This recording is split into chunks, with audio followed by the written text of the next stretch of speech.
welcome you to another branch of mathematics, which is statistics and probability. Before we begin with a new topic, I would like to thank first my 1,500 plus subscribers all over the Philippines. Thank you so much. I hope and pray that you are doing fine. You are physically and emotionally well, despite the situation happening around us. Our most essential learning competency in this session is illustrating a random variable. What is a random variable?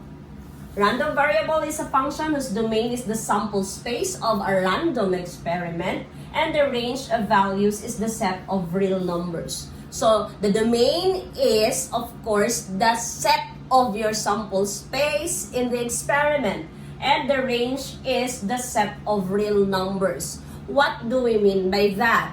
Suppose you have this experiment tossing a coin and rolling a die. These experiments, of course, will require a so-called sample space. What is this sample space? This is the list of outcomes when you roll a die or when you toss a coin. Now, our range here will be the set of course, the real numbers. A random variable is a numerical quantity that is assigned to the outcome of an experiment. Take note, a random variable is a numerical quantity that is assigned to the outcome of an experiment. It is a variable that assumes numerical values associated with the events of an experiment. The correspondence which assigns probabilities to the values of the random variable is referred to as probability function. For a random variable x, take note, a random variable is denoted by capital letter X. The probability that it takes on x as value is denoted by f of x, or p, quantity, this one is the random variable, is equal to, of course, x. This one is, of course, the probability function. Let's take these examples.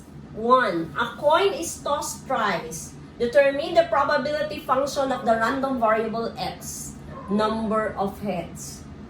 Our random variable here is the number of heads, which is of course represented by capital letter X. Let us list now our sample space or the possible outcomes. We have here head, head, head, and then we have head, head, tail. We have head, tail, head, and we have head, tail, tail.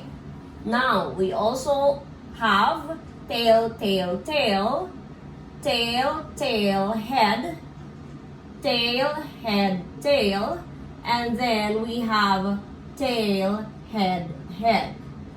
Remember that we are looking for the probability function of the random variable x, in which x is the number of heads. Now, suppose we have f of 0, or this one is p of the random variable, which is equivalent to, of course, 0. So, what is the probability of getting a 0 head? So, 0 number of heads. So, in this case, we have 3 heads here. We have 2. We have 2. We have 1. We have 0. We have 1. 1. And then 2. So, the probability of getting a 0 head is, of course, this one. How many outcomes do we have? We have 8. Remember that probability is always less than 1 but greater than 0. So this one is how many? We have 1 only. This is 1 over 8. We have 8 outcomes. Now, what about f of 1? Or this is P of the random variable, which is equivalent to 1. So what is the probability of getting 1? We have 1, 2, 3. So there are 3 over 8. What about f of 2? So this is P of x is equal to 2. So we have 1, 2, 3. This is also 3 over 8. And f of 3, or P of x is equal to 3, we have 1. So this one is 1 over 8. Example number 2. A basket contains 10 ripe mangoes and 4 unripe mangoes. If 3 mangoes are taken from the basket, one after the other, determine the probability function representing the number of ripe mangoes. Okay, so I will be representing the ripe mangoes as R and the unripe as U. So we have the sample space or the list of outcomes. We have R, ripe, ripe, ripe.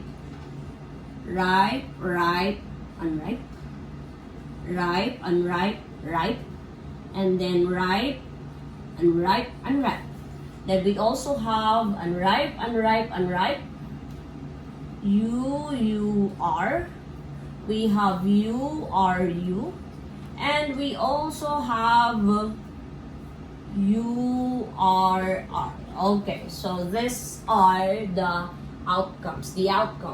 Now, how are we going to get, of course, the number of ripe mangoes? That is your random variable.